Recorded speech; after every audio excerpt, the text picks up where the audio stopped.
السلام عليكم ورحمة الله وبركاته.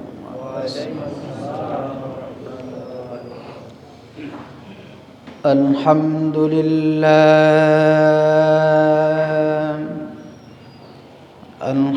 لله وكفى وسلام على عباده الذين اصطفى.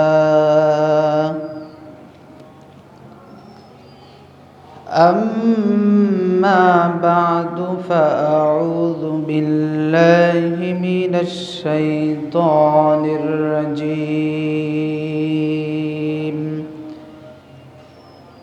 بسم الله الرحمن الرحيم.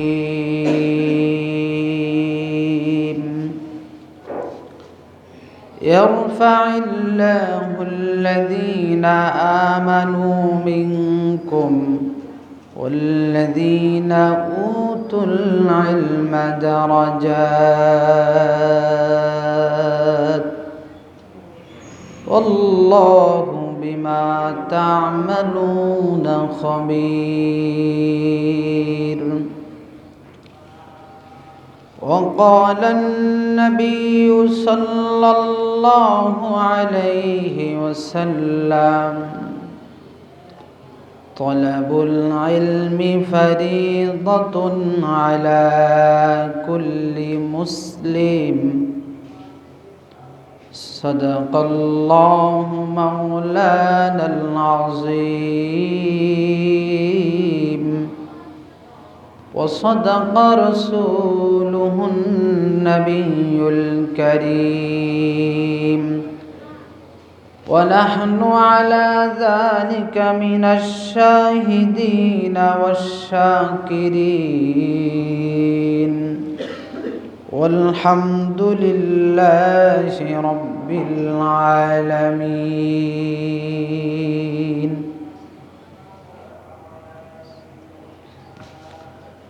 আলহামদুলিল্লাহ, আল্লাহ জাল্লা জালালুহু ওয়া আম্মা নওয়ানুহুর দরবারে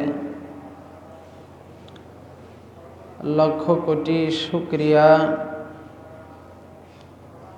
যে মহান আল্লাহ সুবহানাহু ওয়া তাআলা আমাদেরকে শারীরিক সুস্থতা দান করে সালাতুল জুমআ আদায়ের লক্ষ্যে আল্লাহ সুবহানাহু ওয়া তাআলার ঘরের মেহমান হিসাবে কবুল করে কোরআন ও সুন্নাহ থেকে কিছু বলা এবং শোনার তৌফিক দিয়েছেন। এজন্য সকলেই সে মহান আল্লাহ সুবহানাহু ওয়া তাআলার দরবারে সমস্বরে সুউচ্চ কণ্ঠে ভক্তি ভরা মন নিয়ে কালেমাতুশ শুকর আদায় করি, বলি আলহামদুলিল্লাহ। লক্ষ কোটি দুরুদ সালাম কায়নাতের মুক্তির দূত হিসাবে যিনি আগমন করেছিলেন, সর্বকালের সর্বশ্রেষ্ঠ মহামানব, সেই মহামানবের প্রতি আমরা সকলেই দরুদ প্রেরণ করি, বলি সাল্লাল্লাহু আলাইহি ওয়াসাল্লাম।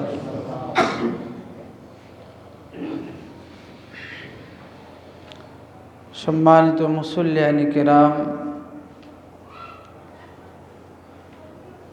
আমরা আজকে কোরআন ও কারীম থেকে যে আয়াতে কারিমা তেলাওয়াত করেছি, রাসূল আরবি সাল্লাল্লাহু আলাইহি ওয়াসাল্লামের সুমধুর বাণী থেকে যে হাদিস শরীফ পাঠ করেছি, তেলাওয়াতকৃত আয়াত ও হাদিসে ইলমের ফজিলত এবং এই ইলম যারা শিক্ষা করে তাদের মর্যাদা সম্পর্কে আলোচনা করা হয়েছে। তো আজকে আমাদের আলোচ্য বিষয় হলো ইলমের ফজিলত এবং এই ইলম যারা শিক্ষা করবে তাদের ফজিলত তথা উলামায়ে কেরামের ফজিলত, গুরুত্ব।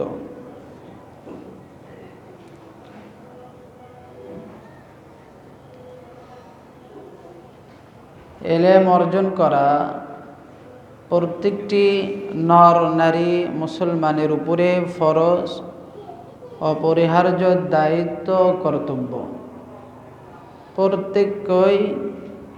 প্রত্যেকটি মুসলমানকেই জ্ঞান অর্জন করতে হবে, ইলম অর্জন করতে হবে।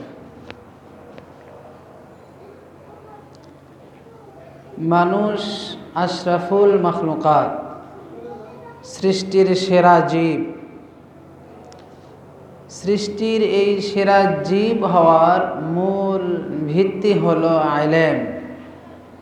ইলমের কারণেই আল্লাহ পাক মানুষকে ফেরেশতাদের চেয়েও বেশি মর্যাদার অধিকারী করেছেন। সুবহানাল্লাহ। জ্ঞানের কারণেই মানুষকে শ্রেষ্ঠ মাখলুক বলা হয়েছে। আল্লাহ পাক হযরত আদম আলাইহিস সালামকে সৃষ্টি করে তাকে সর্বপ্রথম ইলম শিক্ষার ব্যবস্থা করে দিলেন। আল্লাহ পাক বলেন, ওয়াল্লামা আদামাল আসমাআ কুল্লাহা সুম্মা আরাদাহুম আলাল মালাইকাতি ফাকালা আনবিউনি বিআসমাই হাউলাই ইন কুনতুম সাদিকিন। আল্লাহ পাক এখানে বলতেছেন, আজকে আমরা যে বিষয়টি নিয়ে কথা বলতেছি খুবই গুরুত্বপূর্ণ একটি বিষয়।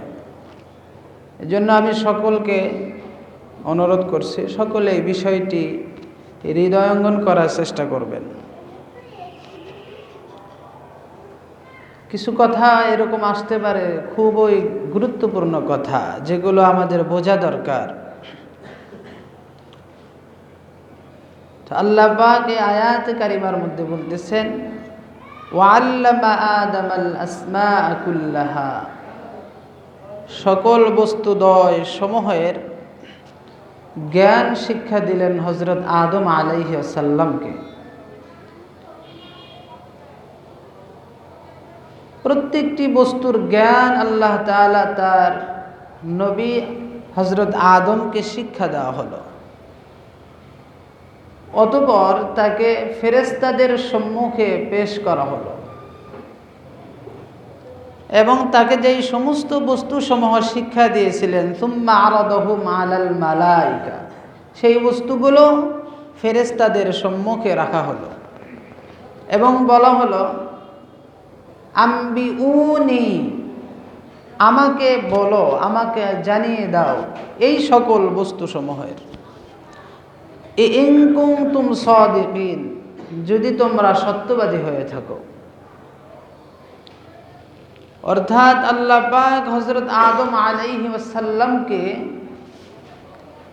ইলম শিক্ষা দিয়ে তাকে পরীক্ষা নিলেন, আর সেই পরীক্ষায় তিনি যখন সফল হলেন, উত্তীর্ণ হলেন, তখন আল্লাহ তাআলা ফেরেশতাদের মাধ্যমে ফেরেশতাদের সেজদা দেওয়ার ব্যবস্থা করলেন।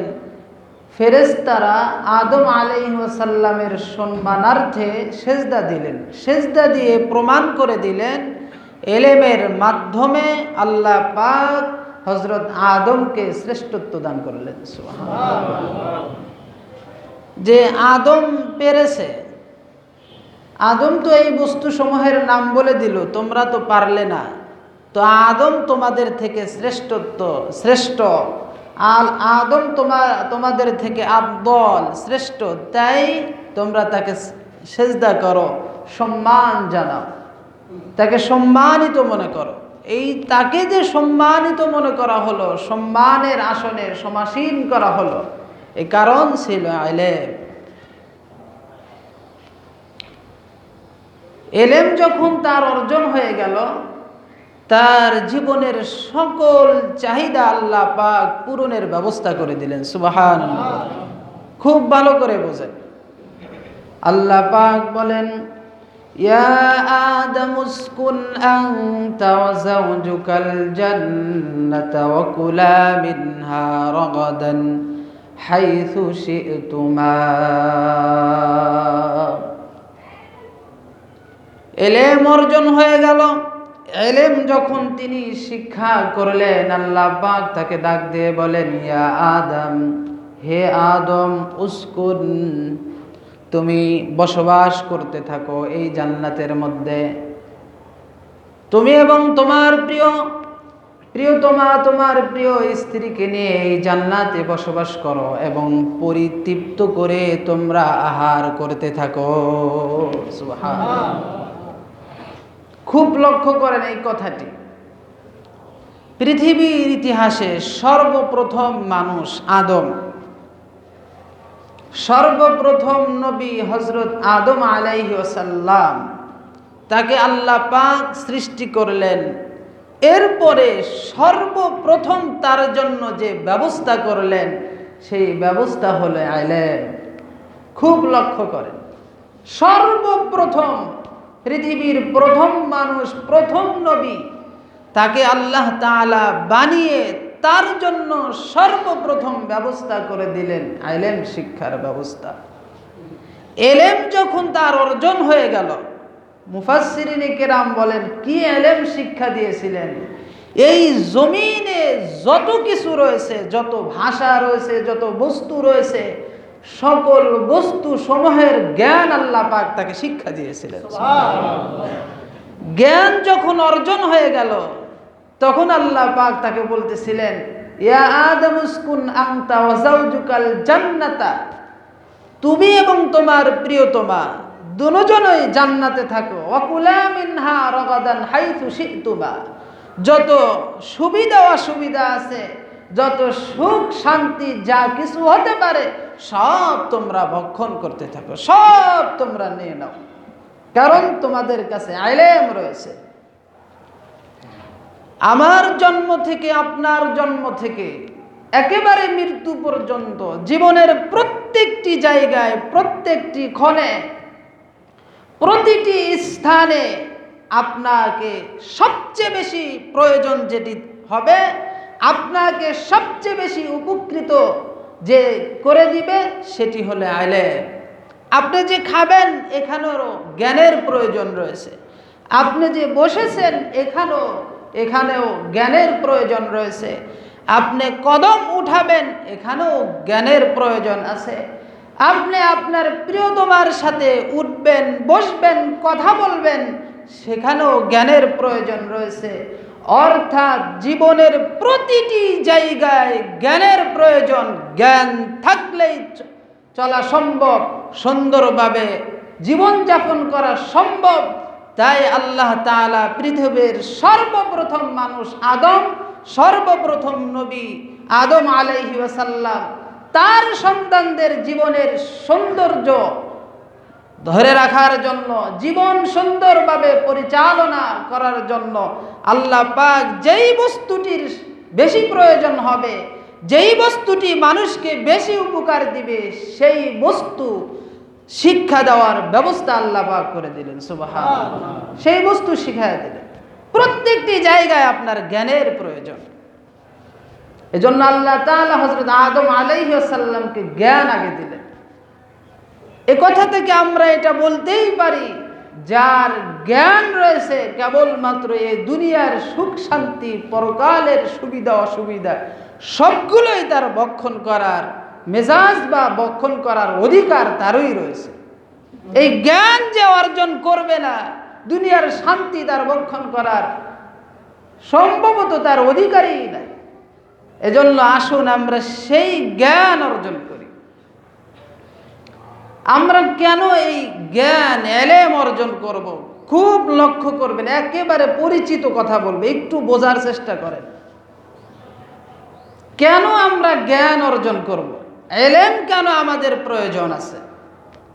এই কথাটি বোঝার জন্য আগে আমাদের বুঝতে হবে আমরা জ্ঞান অর্জন করি কতভাবে, কিভাবে জ্ঞান অর্জন হয় মানুষের। সাধারণত প্রত্যেকটি মানুষ তার জ্ঞান অর্জন করার 3টি মাধ্যম রয়েছে, এর বাইরে কেউ জ্ঞান অর্জন করতে পারে না। আফসোস হলো 2টি মাধ্যমকে মানুষ খুব সযত্নে গ্রহণ করে, অপরটা যেটি অত্যন্ত গুরুত্বপূর্ণ সেটিকে আমরা খুব একটি গুরুত্ব দিই না, সেটাকে আমরা ছেড়ে দিই বা ছাড়িয়ে দিয়ে জীবনযাপন করতেছি।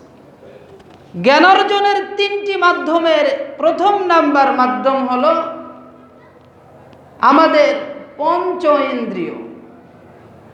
শরীরের মধ্যে আল্লাহ তাআলা তার বান্দাদের যে পঞ্চ ইন্দ্রিয় দিয়েছেন, বস্তু দিয়ে 5টি অঙ্গ দান করেছেন, এই 5টি অঙ্গের মাধ্যমে আমরা জ্ঞান অর্জন করতে পারি।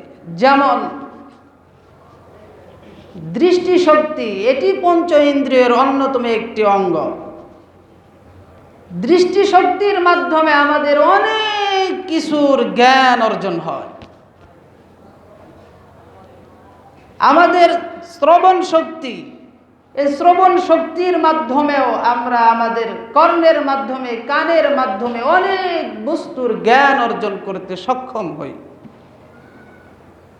আপনি কোনো বস্তুর স্বাদ আস্বাদন করতে চাচ্ছেন, জিহ্বায় সেটিকে দিয়ে দিলে সে অনেক জ্ঞান অর্জন করতে পারে জিহ্বার মাধ্যমে।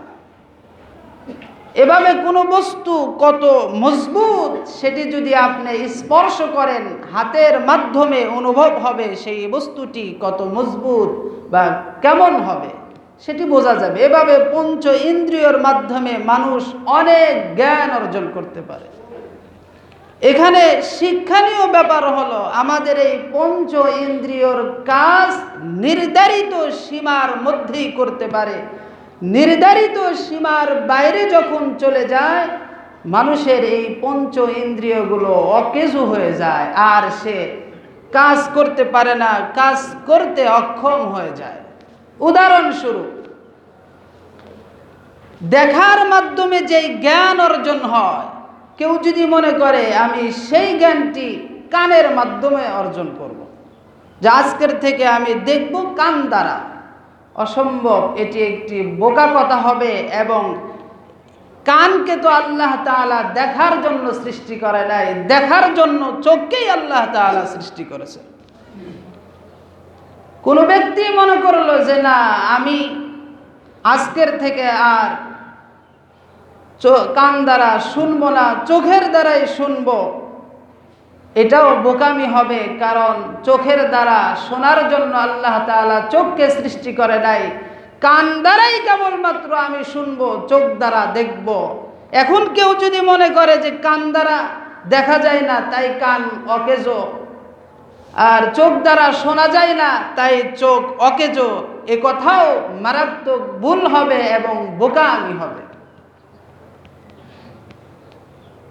অর্থাৎ এই পঞ্চ ইন্দ্রিয়গুলো প্রত্যেকটি বস্তুই আমাদের উপকার দেয় তার নির্ধারিত প্রত্যেকটি নির্ধারিত স্থানে। নির্ধারিত এই সীমারেখার বাইরে, নির্ধারিত এই গণ্ডির বাইরে যখন চলে যায়, তখন সে অকেজো হয়ে পড়ে, আর সিঙ্গেল দিতে পারে না, আর কাজ করতে পারে না, অক্ষম হয়ে যায়। এই পঞ্চ ইন্দ্রিয়গুলো যেখানে যে অক্ষম হয়ে যায়, সেখান থেকে আপনার জ্ঞানার্জনের দ্বিতীয় মাধ্যম, যেটিকে বলা হয় আকল বা বুদ্ধি। আকল এবং বুদ্ধি একই জিনিস। এই আকলও সে আকলের মাধ্যমেও মানুষ অনেক অনেক কিছুই জানতে পারে, অনেক কিছুই অর্জন করতে পারে। তবে এই আকলও ঠিক পঞ্চ ইন্দ্রিয়র ন্যায়ও তার নির্ধারিত সীমা রয়েছে, এর বাইরে আকল আর চলতে পারে না। এর বাইরে যদি কেউ আকল ব্যবহার করতে চায়, আকল চালাইতে চায়, তখন সেই আকল হয়তো বিপদগামী তাকে করে দিবে, আর না হয় আকল নিয়ন্ত্রণ হারা হয়ে আর আকল থেকে উত্তর আসবে না, আর আকল তাকে মীমাংসা করে দিবে না, ফায়সালা করে দিতে পারবে না। যেরকম মনে করেন পঞ্চ ইন্দ্রিয়র মাধ্যমে আপনি চোখ, একটি টেবিল থেকে আমরা উদাহরণ নিয়ে আসতে পারি, একটু বোঝেন কথাগুলো। একটি টেবিল আপনি দেখলেন, কাঠের টেবিল, দেখার সঙ্গে সঙ্গে তার রং কেমন আপনার চোখ দেখেই আপনি বলে দিতে পারলেন। এই টেবিলটি কত মজবুত, হাত দ্বারা ধরে আপনি বলে দিতে পারলেন।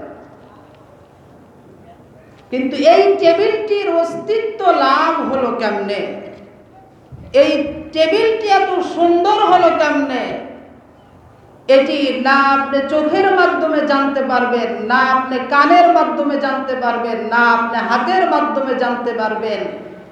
অর্থাৎ পঞ্চ ইন্দ্রিয় এখানে আর কাজ করতে সক্ষম হবে না। এই টেবিলের অস্তিত্ব যদি কেউ জানতে চায় তখন তার আকলের প্রয়োজন হয়। কারণ টেবিলটি যখন তৈরি করা হয়েছে, তৈরির জন্য যে প্রক্রিয়ার প্রয়োজন, সেই প্রক্রিয়াগুলো তার সম্মুখে হয় নাই, তাই সে পঞ্চ ইন্দ্রিয়র মাধ্যমে জানতেছে না। আকলের প্রয়োজন হচ্ছে, আকল তাকে বলে দিবে এটি এমনি এমনি অস্তিত্বে আসে নাই, কেউ না কেউ এটা বানিয়েছে, এটি তৈরি করেছে, সৃষ্টি করেছে। আর যেহেতু এটি একটি টেবিল, তো এটি অবশ্যই কোনো এক দক্ষ মিস্ত্রি বানিয়েছে। তাহলে আপনি পঞ্চ ইন্দ্রিয়র মাধ্যমে যেটি আপনি জানতে পারলেন না, সেই জায়গায় দ্বিতীয় আকল উপস্থিত হয়ে আকল থেকে আপনি উপকৃত হলেন যে এটি একজন মিস্ত্রি তৈরি করেছে। অর্থাৎ মিস্ত্রি তৈরি করেছে, এই বার্তা, এই জ্ঞান আপনাকে পঞ্চ ইন্দ্রিয় দেয় না, আকল দেয়। ঠিক এভাবেই আকল মানুষকে চালাইতেছে চলতেছে আকলের মাধ্যমে। আকলও তার নির্ধারিত একটি স্থান রয়েছে, নির্ধারিত একটি সীমা রয়েছে, সেই সীমার বাইরে সে চলতে পারে না, অক্ষম হয়ে যায়। যেমন আকল দিয়ে আজকে মানুষ সারা বিশ্ব জয় করে ফেলতেছে। কিন্তু একেবারে নর্মাল আমরা যদি মনে করি এই প্রশ্নটা, যে মনে করেন ডিম আসলো কোথায় থেকে, আপনার আকলের টাকা যায় ফয়সালা দেবে ডিম তো মুরগি থেকে আসছে। মুরগি কার থেকে আসলো? ওই ডিম থেকে। ডিম কার থেকে আসছে? মুরগি থেকে। মুরগি কার থেকে আসছে? ডিম থেকে। এর বাইরে আর আকল চলতে সক্ষম না। ঠিক অনুরূপ ভাবে আপনি যদি মনে করেন এত সুস্বাদু আম, এত সুস্বাদু ফল খাচ্ছি, এই আম কোথায় থেকে আসলো? বলবেন এই আম তো গাছ থেকে, আমের গাছ থেকে আসছে, চারা থেকে আসছে। গাছ কোথায় থেকে আসলো? আম থেকে। আম কোথায় থেকে আসলো? গাছ থেকে। গাছ কোথায় থেকে আসলো? আম থেকে। এর বাইরে আর ইলম তাসাব্বুর করতে পারে না, আকল চলতে পারে না, আকল সেখানে যে অক্ষম হয়ে যায়। অর্থাৎ আমি যে কথাটি আপনাদের বুঝাইতে চাচ্ছি সেটি হলো, আকলও তার নির্ধারিত সীমার মধ্যেই চলতে পারে, নির্ধারিত সীমার বাইরে চলতে পারে না। নির্ধারিত সীমার বাইরে যখন আপনি আকলকে চালাবেন, তখন আকল সে আর উত্তর দিতে সক্ষম হবে না। কোন ক্ষেত্রে উত্তর দিলেও আকল থেকে ভুল উত্তর আসবে। তাই মানুষকে যেহেতু আল্লাহ পাক তার জীবনের সকল সুবিধা অসুবিধা সবগুলোই সুন্দরভাবে প্রতিষ্ঠা করতে চান, আকলও যেহেতু মানুষের সব বিষয়ে সমাধান দিতে পারে না, আকলও সব বিষয়ে বলতে পারে না, তাই আল্লাহ পাক পুরা মানব জাতির তাদের জীবন ব্যবস্থা সুন্দর করার জন্য দ্বিতীয় জ্ঞানের দ্বিতীয় একটি মাধ্যম হলো ঐশী বাণী, ঐশী ইলম। আল্লাহ পাকের তাওহীদ, নবীর মাধ্যমে যে ইলম এসেছে, কোরআন এসেছে, সেই কোরআনই ইলম মানব জাতিকে শিক্ষার জন্য নির্দেশ দিয়েছেন। সুবহানাল্লাহ, যে তুমি এটা শেখো, তাহলে তুমি বিপদগামী হবে না।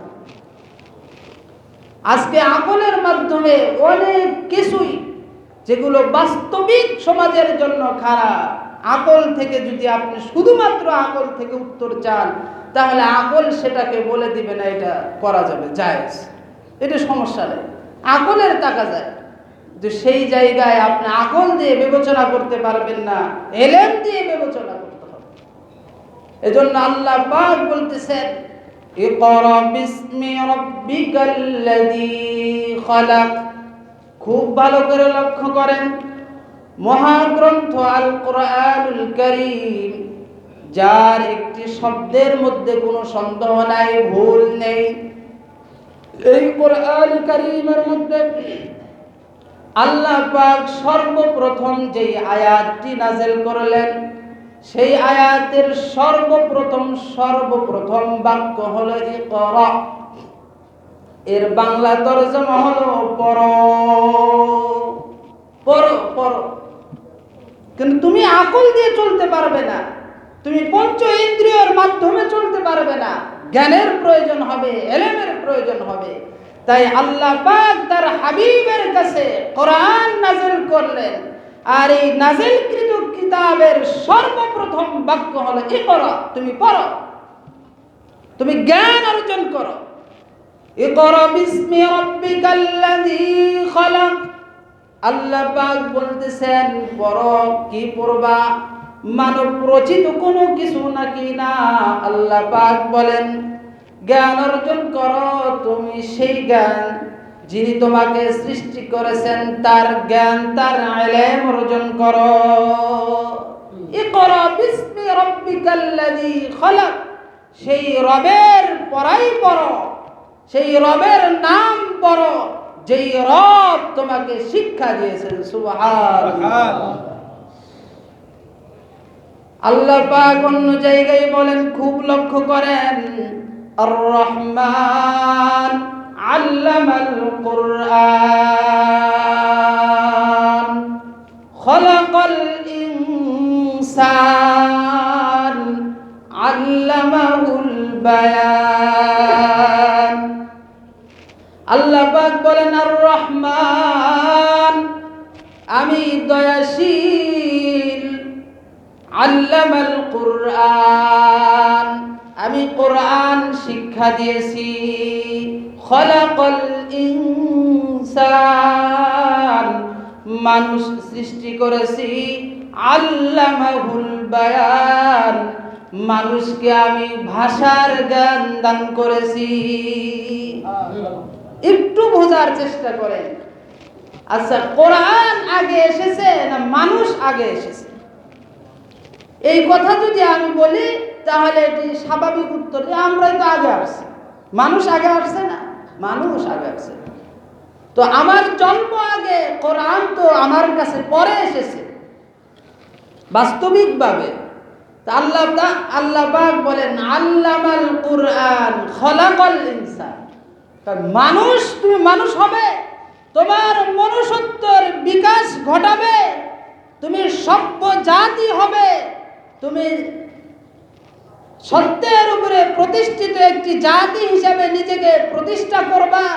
তাহলে তোমাকে যদি তোমার বুদ্ধি, জ্ঞান, বিবেক এগুলো যদি বিকশিত করতে চাও, তাহলে এই বিকশিত করার পূর্বে তোমার জন্য লাগবে কোরআন, কোরআনের জ্ঞান। কোরআন ছাড়া তুমি সভ্য জাতি হতে পারবে না, কোরআন ছাড়া তুমি আদর্শিত ব্যক্তি হতে পারবে না।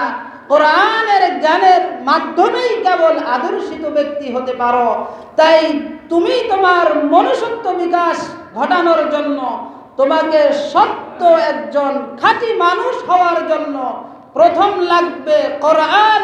আল্লাহ পাক তাই বলেন তোমার সৃষ্টির মূল রহস্যই তো তুমি একটি সভ্য জাতি হবে, সফলতার জিন্দেগি পাবে, আর এই সফলতার জিন্দেগির জন্য কোরআন প্রয়োজন। তাই আমি তোমার জন্ম যদিও আগে, তোমার জন্মের আগে আমি আল্লাহ পাক বলে দিচ্ছি কোরআন আগে শেখো। সুবহানাল্লাহ। খলাকাল ইনসান, তোমার সৃষ্টির আগে আমি তোমাকে বলতেছি কোরআন শেখো। এজন্য সেই কোরআন শিখবো তো নাকি করেন ইনশাআল্লাহ। ইলম অর্জন করা দরকার, খুব দরকার। ইলমের ব্যাপক ফজিলতের কথা আল্লাহ এবং তার রাসূল হাদিস শরীফের মধ্যে বলেছেন। এজন্য শুধু জাগতিক ইলমের মাধ্যমে আপনি সফল হবেন সম্ভব নয়। শুধু পঞ্চ ইন্দ্রিয়ের মাধ্যমে আপনি জ্ঞান অর্জন করে চলতে পারবেন তাও সম্ভব নয়। এই দুটা জ্ঞানকে আরো উন্নত করার জন্য ইলম ওহীর প্রয়োজন। সেই ইলমে ওহীর ব্যাপারে আল্লাহ পাক আমাকে আপনাকে নির্দেশ দিচ্ছেন, ইলম অর্জন করো, ইকরা, তোমরা পড়তে থাকো। সত্যিকার অর্থে যদি জ্ঞান মানুষ শিক্ষা করে, সুশিক্ষা যদি জাতি গ্রহণ করে, তাহলে এই জাতির মধ্যে অজ্ঞতা থাকবে না, মারামারি, কাটাকাটি, হানাহানি এগুলো জাতি থেকে নির্মূল হয়ে যাবে। সুন্দর একটি জাতি পৃথিবীর জমিনে প্রতিষ্ঠিত হবে। আল্লাহ পাক বলেন, ইরফা'িল্লাহুল্লাযীনা আমানু মিনকুম ওয়াল্লাযীনা উতুল ইলমা দারাজাত। রব্বুল আলামিন বলেন, ইরফা'িল্লাহুল্লাযীনা আমানু, মানুষ সময়ের মধ্য থেকে যারা ঈমান এনেছে আর যারা ঈমান গ্রহণ করে নাই, এই দুই দলের মধ্য থেকে আল্লাহ পাক বলেন ঈমানদারদের মর্যাদা আমি আল্লাহ তাআলা বেশি দিয়েছি। সুবহানাল্লাহ। যে ঈমান গ্রহণ করে নাই আর যে ঈমান এনেছে, এদের মধ্যে পার্থক্য, ইরফাউ, আমি ঈমানদারের মর্যাদা বৃদ্ধি করি। ঈমান আনয়ন করার পরে ইলম অর্জন করে, আল্লাহ পাক বলেন ওয়াল্লাযীনা উতুল ইলমা দারাজাত। আমি আল্লাহ পাক বলি, যারা ঈমান আনার পরে এরপরে ইলম অর্জন করলো, আমি আল্লাহ তাআলা ঘোষণা দিচ্ছি তাদের মর্যাদা ঈমানদারদের থেকে অনেক বেশি। উতুল ইলমা দারাজাত, যাদেরকে ইলম দিয়েছি, দারাজাত, আল্লাহর ভাষায় দারাজাত, অনেক মর্যাদা। তাহলে কত মর্যাদা?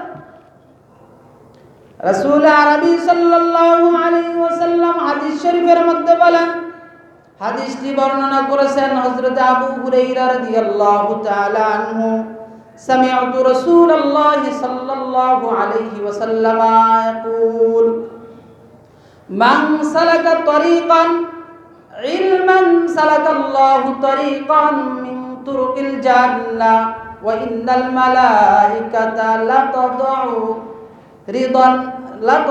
আজনিহাতাহা রিদান লিতালিবিল ইলম। বিশ্বনবীজির একজন সাহাবী হযরত আবু হুরায়রা বলেন, আমি বিশ্বনবীজিকে এই কথা বলতে শুনেছি, যারা ইলম অর্জন করার জন্য, জ্ঞান অর্জন করার জন্য ঘর থেকে বের হলো, ইলম অর্জন করলো, আল্লাহ পাকের নবী বলেন আল্লাহ পাক তাদের জান্নাতের রাস্তা সমূহের মধ্য থেকে একটি রাস্তা অতিক্রম করে দিলেন। কই সে তো জান্নাতের রাস্তা থেকে একটি রাস্তা অতিক্রম করলো, সামনে অগ্রসর হয়ে।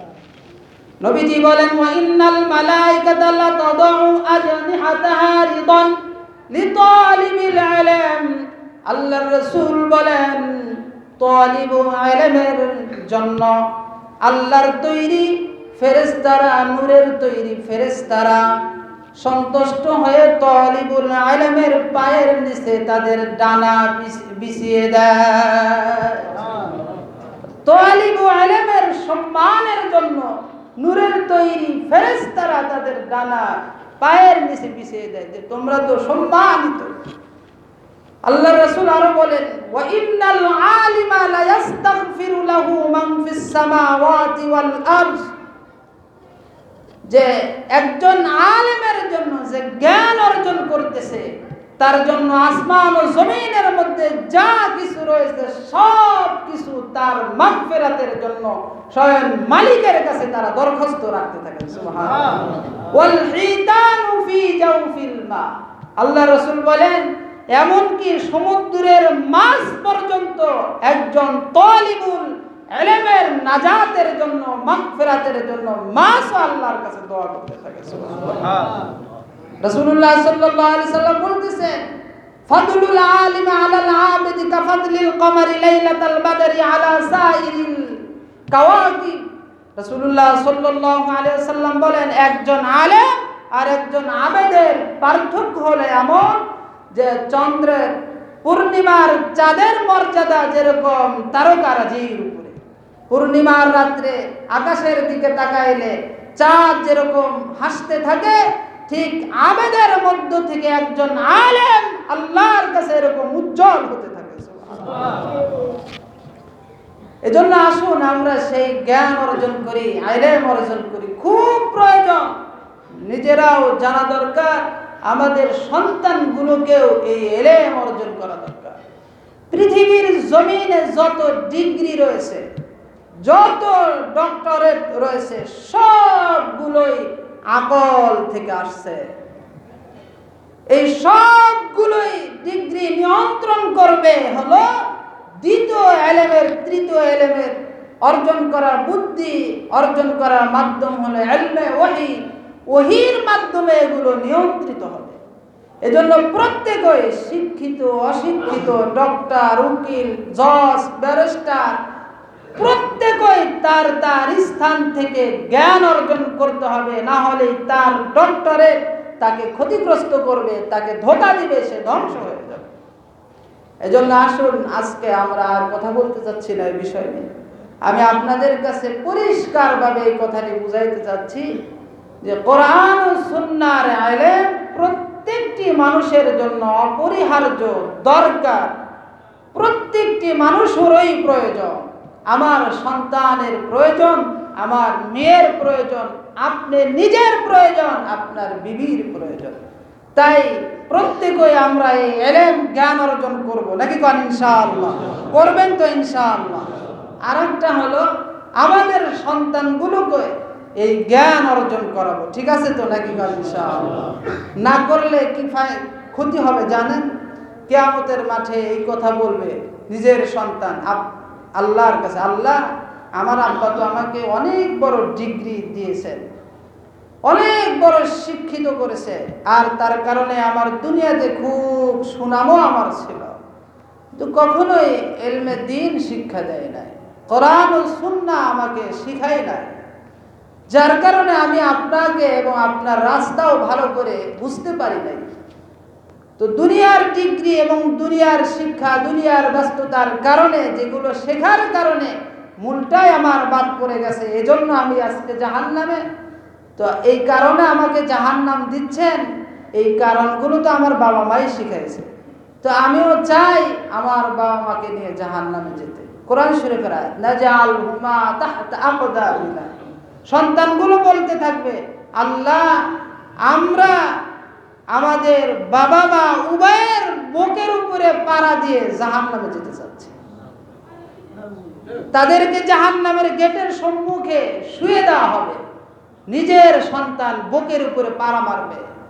যদি আল্লাহ না করুন কারো সন্তান যদি এরকম জাহান্নামে চলে যায়, অভিভাবকের সতর্কতা না থাকার কারণে, অভিভাবকের কারণেই যদি সন্তান জাহান্নামে যায়, তাহলে ওই সন্তান তার মা বাবার উপরে বুকের উপরে পাড়া দিয়ে জাহান্নামে যাবে, অথবা ওই মা বাবাকেও জাহান্নামে নিক্ষেপ করা হবে।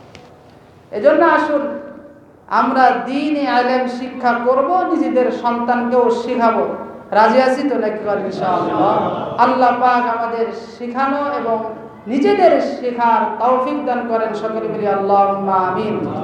আপনাদের কাছে একটি আহ্বান রাখছি, সামনে জানুয়ারি মাস আমাদের, আপনারা জানেন এখানে একটি মাদ্রাসা হয়েছে, মসজিদ ভিত্তিক মাদ্রাসা, কমিটি শাসিত, আমরা দায়িত্বে আছি। এই মাদ্রাসার আয় ব্যয় সবকিছুই মাদ্রাসা কর্তৃপক্ষ, মাদ্রাসার কোনো ব্যক্তি না যে এর আয় একটা ব্যক্তি নেবে, এর ব্যয় আর একজন দেবে, এরকম না। সবাই এখানে পড়াশোনা করবে, এর আয় ব্যয় মাদ্রাসার জন্য থেকে যাবে। মাশাআল্লাহ আজিজ, আমাদের এই মাদ্রাসায় নুরানি তালিমুল কোরআন বোর্ডের বই বিতরণ কেন্দ্র হিসাবে এটাকে নির্ধারণ করছে। সাথে সাথে প্রত্যেক বছরেই ন্যূনতম 3 বার আমাদের মাদ্রাসায় বোর্ড থেকে পরিদর্শকগণ এসে আমাদের শিক্ষাগুলো যাচাই বাছাই করেন। আলহামদুলিল্লাহ, শুকরিয়া, আমাদের তারা লিখিত দিয়েছেন যে অল্প সময়ের মধ্যে শিক্ষার মান আপনারা অনেক সুন্দর করেছেন। তো সেই সুবাদে আমি আপনাদের সকলকেই অনুরোধ করছি, আপনাদের সন্তানগুলোকে আমাদের এখানে দেন, পড়ান। আর এখানে এই সিলেবাসগুলো এরকম পেলে থেকে 3য় শ্রেণী পর্যন্ত বাংলা, ইংলিশ, অঙ্ক, ইতিহাস যা আছে এগুলো সব সাবজেক্টে সুন্দর করে পড়ানো হয় এবং মাঝে মধ্যে এসে দেখেন যে বাচ্চাদের হাতের লেখা কত সুন্দর। তো আপনি যদি আপনার বাচ্চাকে এই ক্যাটাগরি মাদ্রাসাগুলো থেকে ৩য় শ্রেণী পর্যন্ত পড়ান, এরপরে আপনি যদি মনে করেন যে আমি আমার সন্তানকে অন্য পথে ডাক্তার বানাবো বা অন্য কোনো কিছু বানাবো, সেখানে নিয়ে আপনি ৪র্থ শ্রেণীতে অনায়াসে ভর্তি করতে পারবেন। আমাদের ৩য় শ্রেণী থেকে বোর্ড থেকে একটি সার্টিফিকেট দেওয়া হয়। এই সার্টিফিকেটে আপনি যে কোনো বাংলাদেশের যে কোনো স্কুলে আপনার সন্তানকে ৪র্থ শ্রেণীতে ভর্তি করাতে পারবেন। আর এই সন্তানকে প্রাথমিক পর্যায়ে যে এলেমটা দিলেন, সে এই ৩ বছর ৪ বছরের মধ্যে ন্যূনতম ৬০টি হাদিস মুখস্থ করবে এবং ৪ কালেমা, ইমানে মুজমাল, মুফাসসাল, সাথে সাথে আসমাউল হুসনা, আল্লাহর ৯৯টি নাম, সাথে সাথে ওযু, গোসল ইত্যাদি যত আসবাবে হাওয়ায়েজ, তার চলার জন্য যতটুকু প্রয়োজন এলেম, সেই এলেমটি ১০০% এই সন্তানকে নিশ্চিত করা হয়েছে। এজন্য আসুন আমরা এই সমস্ত প্রতিষ্ঠানে আপনাদের, আমি বলছি না খালি এখানে পড়ান, আপনার সন্তানকে এই মাদ্রাসাগুলো থেকে শুরু করেন। এরপরে আপনি চাচ্ছেন আমার সন্তানকে ডাক্তার বানাবেন, বানান, ওখানে নিয়ে যান। কারণ আমাদের এখানে বাংলা নিশ্চিতভাবে পড়ানো হয়, ইংলিশ পড়ানো হয়, অঙ্ক পড়ানো হয়, সবগুলোই পড়ানো হয়। আল্লাহ পাক আমাদের সন্তানগুলোকে পড়ানোর তৌফিক দান করেন। সকলে বলি আল্লাহুম্মা আমিন। কত সময় যাবে, এদিকে ঘড়ি নাই, এদিকে